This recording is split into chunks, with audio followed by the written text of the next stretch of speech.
Okay, so Andrew Mark Rowe here. So what we're doing today is something a little bit different. As you may or may not know, my book, The Yoga of Strength, is finished. And as part of the process of writing it, I gave friends of mine first and second drafts of the book. And instead of, given that I'm running a campaign to try to get the book sold before it's actually published, we're going to flip the script a little bit here, and I'm going to, instead of being interviewed myself, like you might see in a book promotion, I'm going to interview my friend Reid, who has read the book twice now, I think. Yes, Yeah. that's correct. Yep. I read it while you were kind of in the midst of writing it, and then I read it again this summer when it was all nice and complete. Okay. So, yeah. So perfect. So Reid, why don't you introduce yourself, let everyone know who you are to me. Sure. Yeah. My name is Reid Barrington. I am one of Andrew's really good friends. I've known him since, well, pretty much for 30 years now, almost 30 years, and we've been really best friends, I would say, for pretty much those 30 years. I think that's fair. Yeah. So Andrew kind of sent me the draft when he was I think you got telling me the prologue when I first wrote the prologue. Yeah, all the way up through. Yeah, you sent it to me, and just asked me my opinion on it, and I was intrigued right from the get-go. And then as you were sending them out in chapter by chapter, I read them, and it was a great time just kind of seeing that the progress of it as you were going through the motions. It was a really interesting experience. Okay, cool. And what's your reading background? Do you read a lot, or like what kind of stuff? Oh yeah, I would say I'm an avid reader. I kind of like everything, but for the most part, especially lately in my past, I guess my history would be more science fiction, fantasy, with some like steampunk and stuff like that interspersed, and some real human stories as well. So okay, cool. And so when I was sending it out to you, would you rereading the chapters as they came out, or?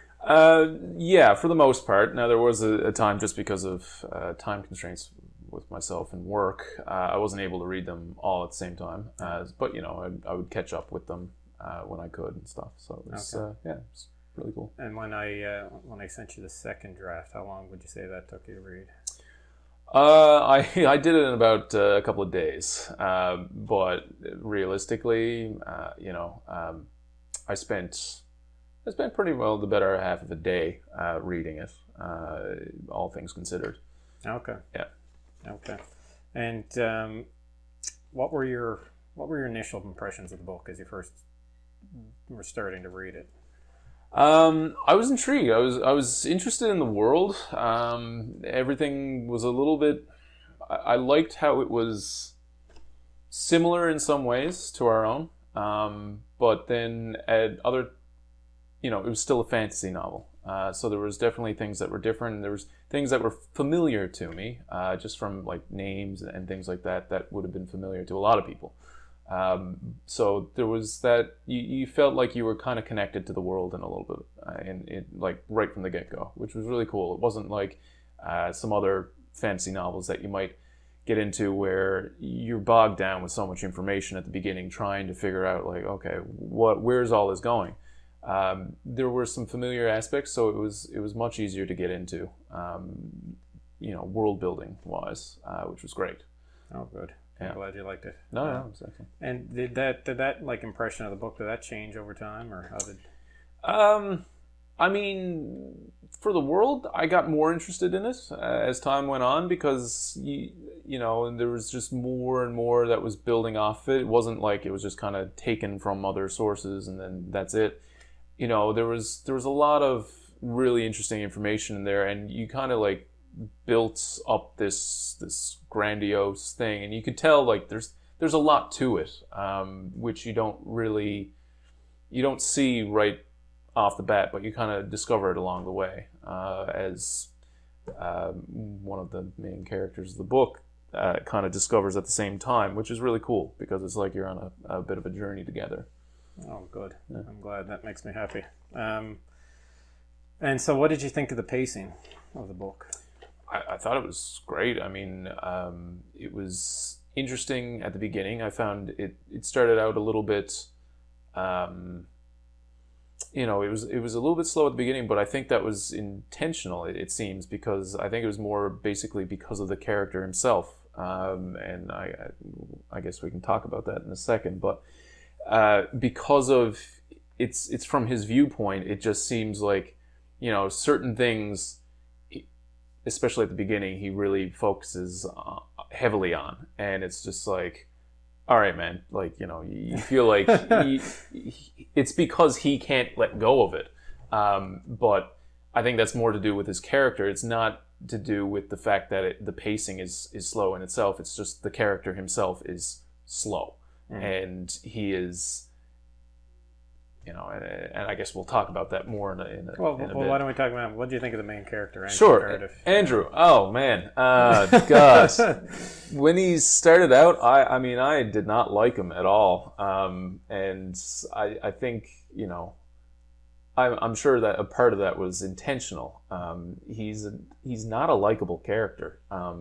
He's lazy. He is mad at the world. He feels like he is owed all these things, that the world owes him something. And he looks at everybody with a look of disdain and just mistrust, but also a lot of just anger. And it's funny because like you're introduced to him and you start feeling bad for him. You're like, oh, geez, man, he sounds like he's had it rough. And he starts painting a picture of his life as being this rough thing.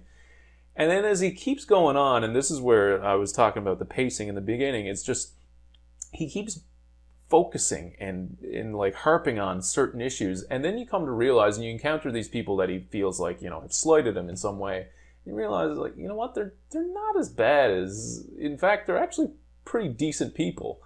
It's just that he is just an angry person, and he feels like he's been slighted in some way, and he holds these grudges, and it's just like jealousy and anger, all those like really negative human emotions, and you can see that he's hurting inside. So like you start feeling bad for him, but you're also kind of like irritated by him at the same time, because it's just like, all right, just stop whinging and get over it, right? But it's great because it doesn't last forever, and it changes quite quickly. And your opinion of him starts to change over the course of the book, because he grows in a lot of different ways, and just because of circumstances that happen to him, he's kind of thrust into it, like without even choosing, like very akin to, say, like The Hobbit or something like that. Where he's kind of put into this adventure, and he doesn't even want to really go on it, but it's kind of forced on him, and he has to adapt on the fly, and he does so fairly well.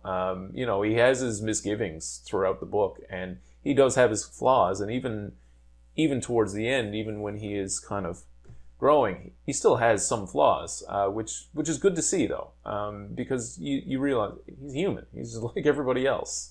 But he's gotten over a lot of the anger and the angst that he has at the beginning.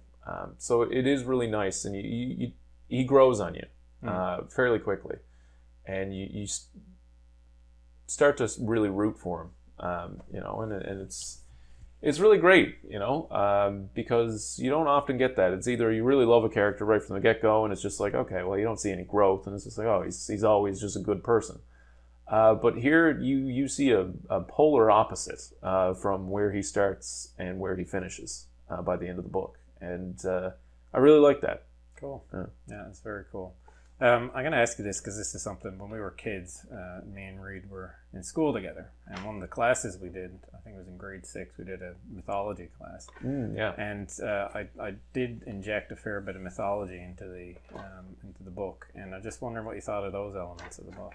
I thought it was cool. I thought it was really interesting that you took elements from different mythologies. You didn't just focus on one. You kind of like interspersed them and mixed and melded them together and made it your own. And it was really cool because you had it in such a way that the names were very familiar. However, they represent, and sometimes they represented very similar things to real life, but in other ways they didn't. And depending on what group or what society you were talking to, they may have been known by different names, or they were kind of like gods or whatever that were known throughout the land and throughout the whole world, but just by different names, which is really similar to a lot of religions that you see nowadays, or a lot of mythologies, right? They have very similar characters in their mythology. So it was really interesting to see you kind of meld all that together.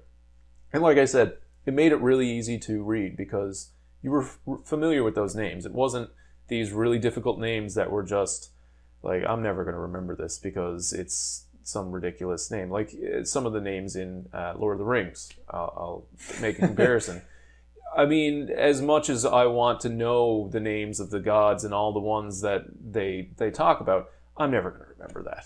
Yeah, they're just like so random, unless I'm like hardcore reading it all the time. But it's very familiar. The Silmarillion, that reminds me of the Silmarillion. Oh god, yeah. Like I mean, there's a book that like I want to love, but it's just because it's all the things I like, a deep, rich mythology.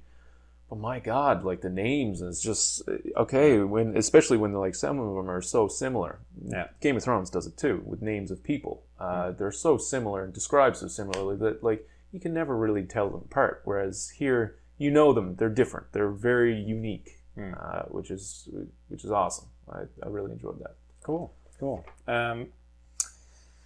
So, I think you kind of got into this a bit, but how did the book make you feel when you were reading it? A lot of different things. I initially, like I said, I didn't like Andrew. The character. I thought he was, I thought he was just disrespectful. He was very much a very early version, and it's interesting because I kind of saw elements of myself, and I think everybody could relate to him at one point or another in their life. But there was elements of things that I used to kind of feel back in the day, especially when it came to religion and things like that. He has a very much a disdain for it and other people's beliefs. And, I kind of shared that when I was younger, but then as I got older, I kind of grew out of that and realized that, as long as it's helpful to somebody, like, then what odds, whatever you believe in, like, as long as it's not bothering anybody else. And it's interesting because he was very much in that same mindset and he had no beliefs of his own, except for the fact that he felt the world owed him everything. But besides that, he pretty well disrespected everybody's beliefs, whether it was for the king, whether it was for his country, whether it was for the army, or gods, everything. He just absolutely hated at the beginning. And so I found that it was hard to like him because of that, because it's like, a lot of this really has no effect on him, but he's being really disrespectful. But as I said, as it went on, I really enjoyed his growth and his respect and his newfound respect for things, and his way of opening himself to the world and the people around him. But in a general sense, I was engaged throughout it. I got excited when the action picked up, and the intrigue and things like that. I was curious to find out more about what was going on with his own story, but also what was going on in the world and the kind of the interwoven plots and schemes and all that of different characters, and wanting to know more about certain characters as they went on, not just about Andrew itself. So I really enjoyed it, and at the end of it, there is that sense of hope and that sense of happiness, right? Like that sense of contentment that you get because you have seen somebody grow before your eyes quite quickly, but they've grown nonetheless, and they seem more at peace with everything, and it makes you feel kind of like content because you're almost able to find a bit of peace yourself because you've seen this person who has made you feel just real frustration at times, and you just kind of want to grab them and shake them. To see that they're happy, that they're actually content, it makes you content, which is really nice. What about the yoga thing? I know you're not into yoga at all.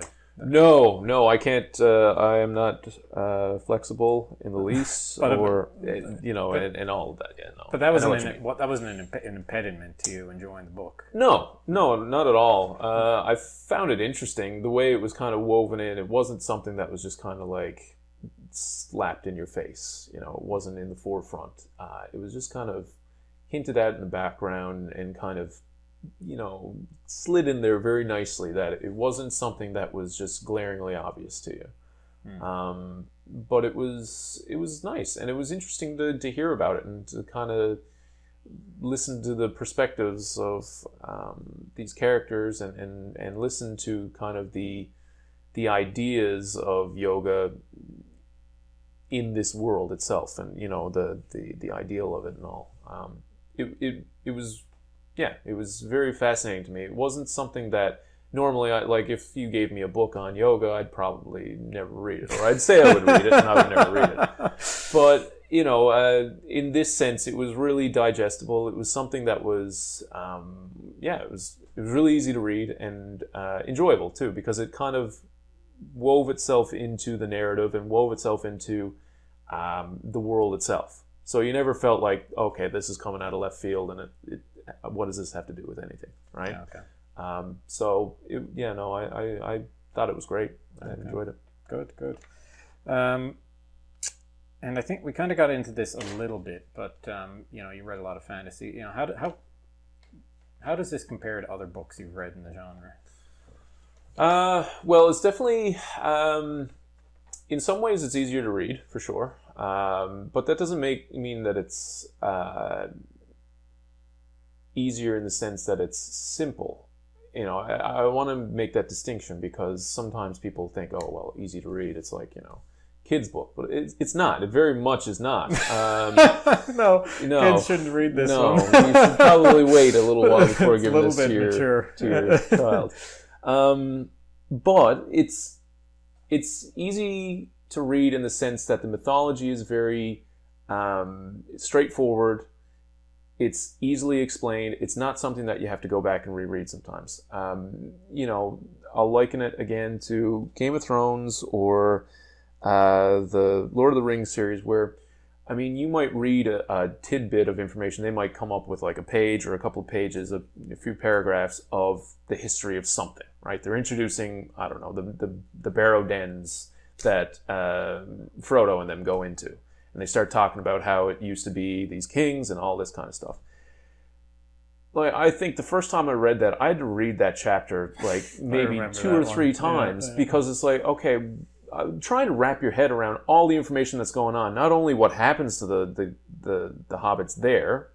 I'm not going to get into spoilers. In case, read the book. Read the book. It's really good. But just the history alone, you have to go back and reread it a couple of times, because it's like, okay, what were they saying there? Because some of the language is really out there, and they're using words that are unique to that whole setting.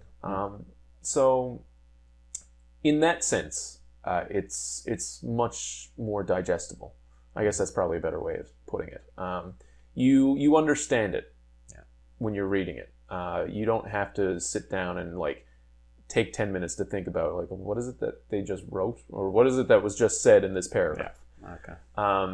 So in that way, it was really good. I liked the characters. It was quite streamlined in the sense that they give you the character that you're to focus on, and you follow him through his journey, and he has quite the journey, and it's a great one.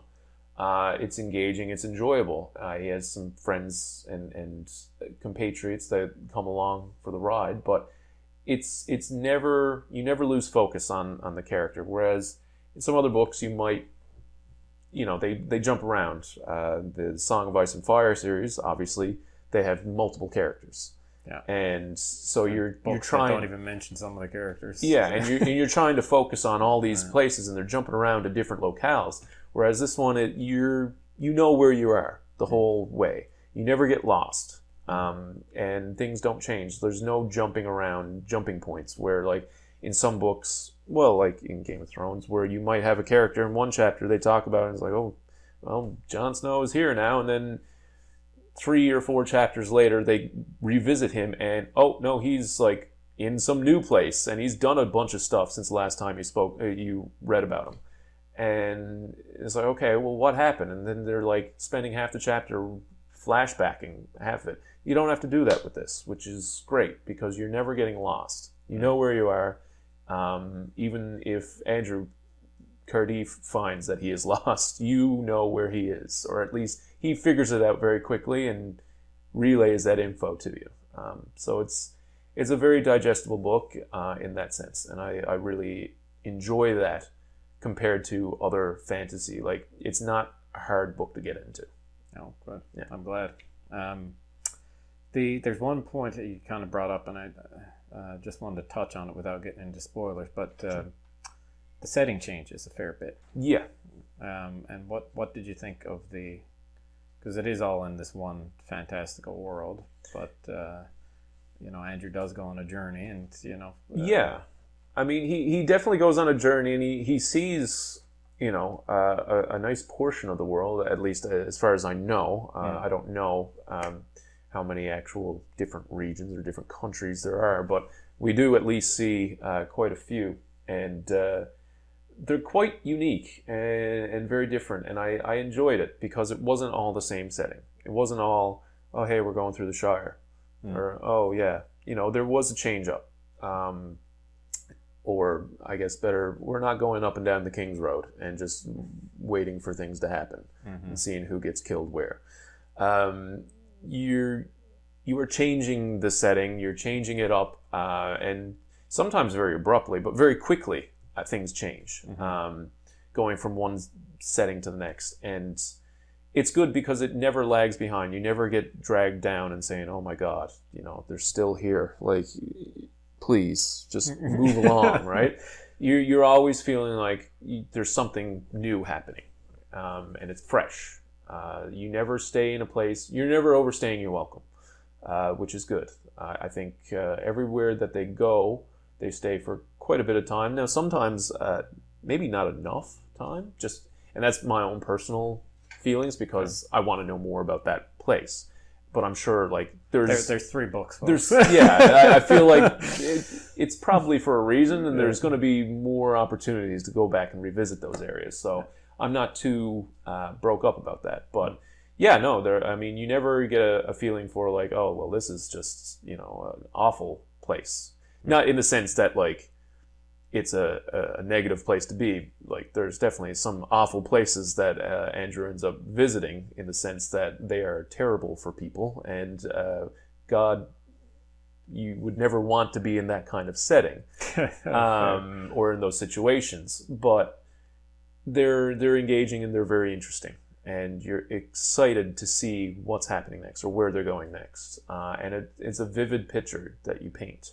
So you're able to kind of visualize all these different places, which is fantastic. And that's what I like. I love world building, and I love the idea of being able to perceive this world and kind of go through it through this character's eyes. And you do that pretty effectively. Thanks. I appreciate that, man. So, Reid, what would you say to somebody who's on the fence about this book, who hasn't pre-ordered yet but is thinking about it? I would definitely recommend it. I would say get off the fence and just break out your wallet and put in a pre-order. It's honestly, it's a fantastic story. There's something there for everybody.